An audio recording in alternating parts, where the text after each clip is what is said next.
گناہ کی حقیقت اگر دیکھا جائے تو یہی ہے کہ جو نعمت اللہ تبارک و تعالیٰ نے عطا فرمائی ہے اس کو انسان غلط استعمال کرے، اللہ جل جلالہ کی نافرمانی میں استعمال کرے، اور جن چیزوں سے شریعت نے منع کیا ہے ان میں استعمال کرے، یہ ہے گناہ۔ تو ہم لوگ جو یہاں پر جمع ہوتے ہیں،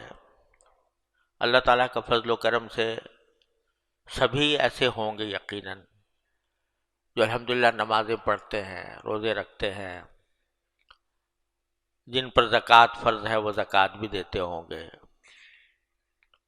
عمرے کا شوق ہوتا ہے عمرے بھی کرتے ہیں، حج بھی کرتے ہیں۔ اللہ تعالیٰ کے فضل و کرم سے اللہ تعالیٰ کے ذکر کی بھی توفیق ہو جاتی ہے، تلاوت قرآن مجید کی بھی توفیق ہو جاتی ہے۔ اس پر اللہ تعالیٰ کا شکر ادا کرنا چاہیے کہ اللہ نے یہ توفیق عطا فرمائی۔ تو بہت یہ اللہ تعالیٰ کی نعمت ہے،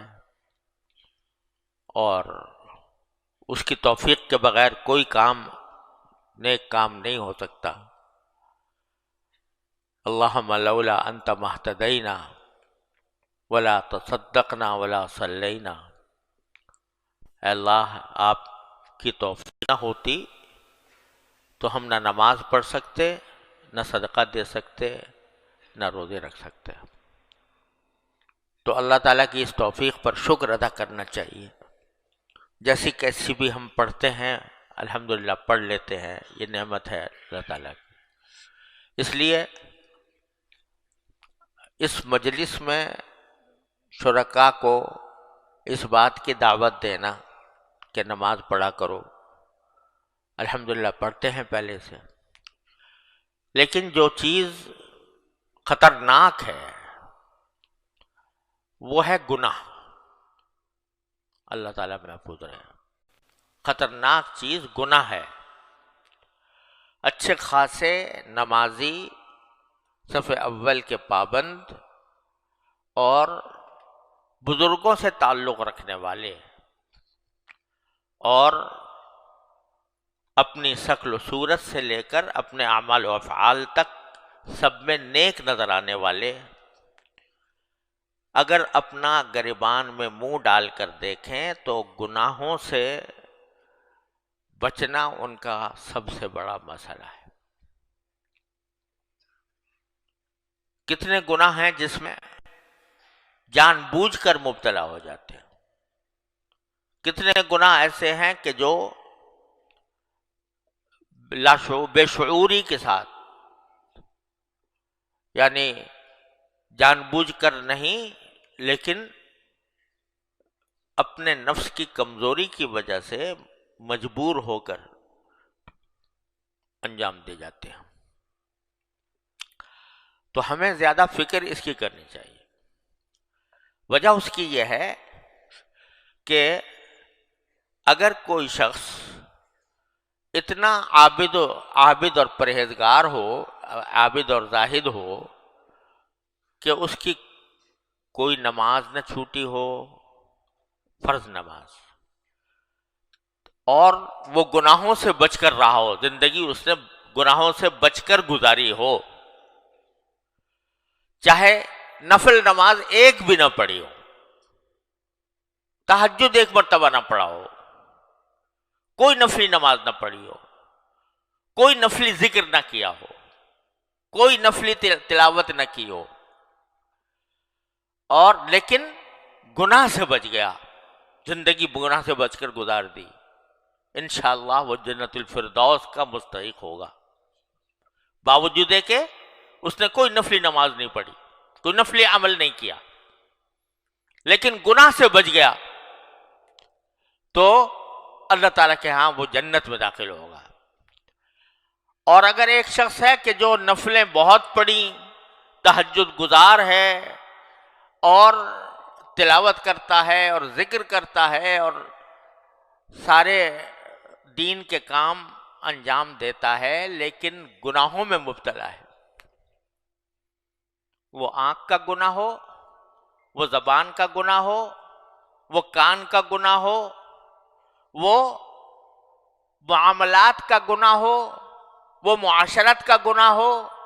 وہ اخلاق کا گناہ ہو، اس میں اگر مبتلا ہے تو باوجود ان ساری نفلوں کے، باوجود ان سارے اذکار کے، اور باوجود ان ساری عبادتوں کے، اللہ تعالیٰ کے یہاں پکڑا جائے گا۔ تو گناہ اتنی خطرناک چیز ہے، اور اس کی قسمیں، گناہ کی قسمیں بھی بہت ساری ہیں،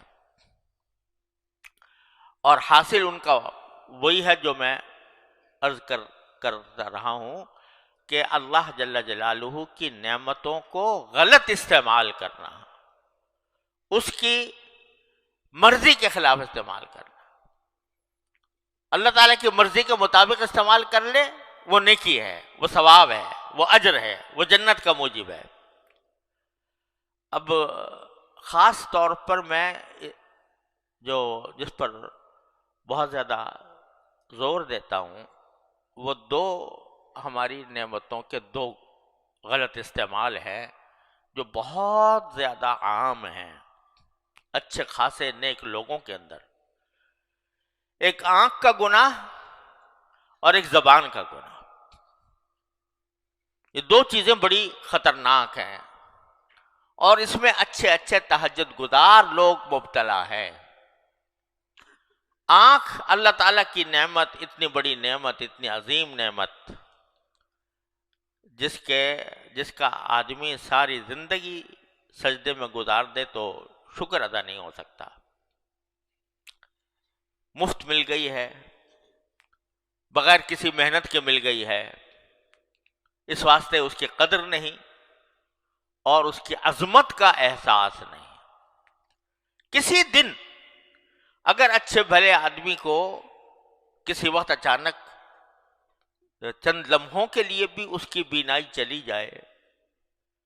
تو وہ اپنی ساری دولت خرچ کرنے کو تیار ہو جائے گا کہ کسی طرح یہ میری بینائی واپس آ جائے۔ اللہ تعالیٰ نے مفت دے رکھی، وہ دی ہے اس کام کے لیے کہ اس نگاہ کو اللہ تبارک و تعالیٰ کی مرضی کے مطابق استعمال کیا جائے۔ مرضی کے مطابق استعمال کرنے کا راستہ کیا ہے کہ ان کاموں میں استعمال کیا جائے کہ جو یا تو ثواب کے موجب ہیں یا اللہ تعالیٰ نے ان کو جائز قرار دیا ہے۔ جو ثواب کے موجب ہیں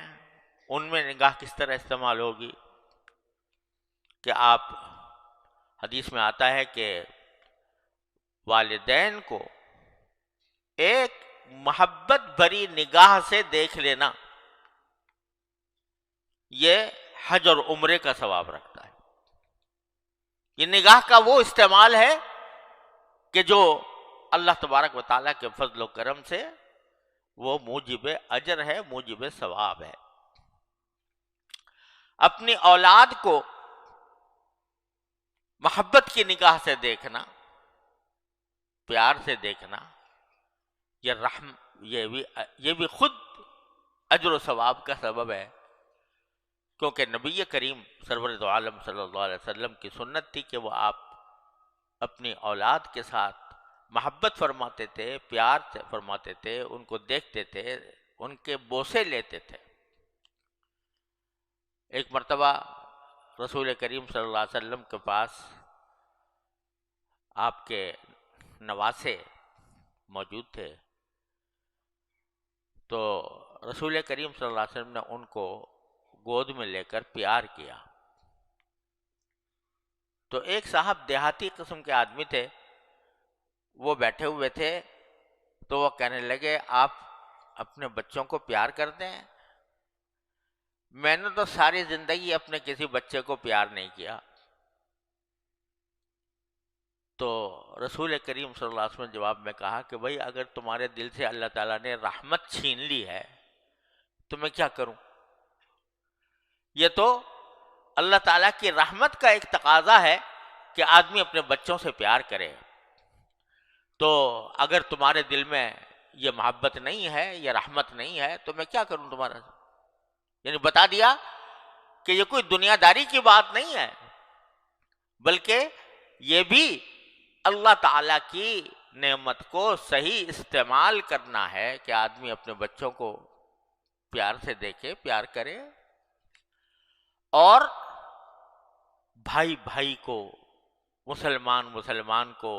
دوست کو خیر خواہی کی نظر سے، محبت کی نظر سے دیکھے، تو یہ بھی اجر و ثواب کا سبب ہے کہ اللہ تعالیٰ اس پر بھی اجر و ثواب دے۔ اگر آدمی کسی مسلمان پر محبت کی، کوئی آدمی بیمار ہے، اس کی بیمار کو دیکھتے ہیں اور دیکھ کر اس کے لیے دعا کرتے ہیں، تو یہ عیادت کا ثواب ہے، اس کا اجر و ثواب ہے۔ اللہ تبارک و تعالیٰ کو، اللہ تبارک و تعالیٰ کی نعمتیں جو کائنات میں پھیلی ہوئی ہیں، خوبصورت مناظر ہیں، ان کو دیکھنا اور دیکھنا فی نفسی جائز ہے، لیکن اگر ان کو دیکھ کر اللہ تبارک و تعالیٰ کی قدرت کاملہ کا استحضار کیا جائے، اس کی حکمت بالغہ کا استحضار کیا جائے کہ میرے رب نے کائنات کیسی بنائی ہے، اور کیا اس کے اندر حسن و جمال کے شاہکار پیدا کیے ہیں، اس طرف اگر دیکھے آدمی تو یہ نگاہ کا صحیح استعمال بھی ہے، اور اس سے لطف اندوز ہونا بھی ہے، اور اجر و ثواب بھی ہے۔ الذین ان فی خلق السماوات والارض لآیات لأولی الالباب الذین یذکرون اللہ قیاما وقعودا وعلی جنوبہم ویتفکرون فی خلق السماوات والارض، کہ آسمان کو دیکھتے ہیں، زمین کو دیکھتے ہیں، پہاڑوں کو دیکھتے ہیں، دریاؤں کو دیکھتے ہیں، باغوں کو دیکھتے ہیں، درختوں کو دیکھتے ہیں، اور چرندوں پرندوں کو دیکھتے ہیں، کیسی کیسی خوبصورت مخلوقات اللہ تعالیٰ نے پیدا فرمائی ہے، اور ان کو دیکھ کر اللہ تبارک و تعالیٰ کی طرف ان کا ذہن متوجہ ہوتا ہے، وہ سوچتے ہیں کہ ربنا ما خلقت ھذا باطلا، اے میرے پروردگار آپ نے یہ چیزیں باطل اور بیکار پیدا نہیں کر دیں۔ تو یہ نگاہ کا بہترین استعمال ہے، اس میں مزہ بھی ہے اور ثواب بھی ہے۔